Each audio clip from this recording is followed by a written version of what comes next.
রাধে রাধে বন্ধুরা, সবাই কেমন আছো? আশা করি সবাই ভালো আছো। আমরাও অনেক ভালো আছি। আজকে আমি তোমাদের সাথে শেয়ার করব আমার মা কিভাবে ঠাকুর সেবা করে বা পুজো করে। আমার মা সকালবেলা ওঠে হচ্ছে 3টের সময়, ভোর 3টে।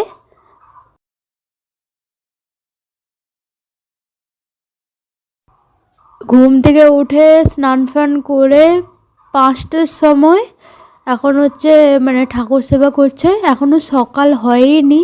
তোমরা ভিডিওটা দেখতে থাকো, দেখলে বুঝতে পারবে। অন্ধকার হয়ে আছে বাইরেটা। আর আমার মার এখন ঠাকুর সেবা হচ্ছে, কারণ আমার মা স্কুলে রান্না করে, তার জন্য হচ্ছে 6টা 6:30টার মধ্যে যেতে হয়। সেই জন্য তোমরা ভিডিওটা দেখতে থাকো। আর যদি ভালো লাগে তাহলে লাইক কমেন্ট শেয়ার করতে ভুলো না।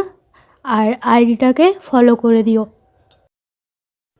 তোমাদের বাড়িতে তোমার মা কাকিমারা কিভাবে ঠাকুর সেবা করে সেটাও আমাকে কমেন্টে অবশ্যই জানিও।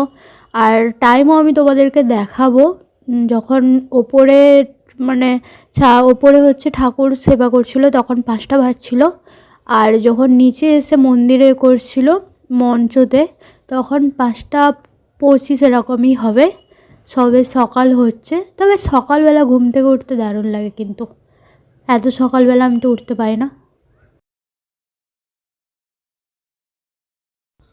আমার মা ঠাকুর প্রণামটা করে মনে হয় 10-15 মিনিট ধরে। আমি যদি এরকম শিখতে পারতাম একটুখানি মায়ের থেকে, তাহলে কত না ভালো হতো।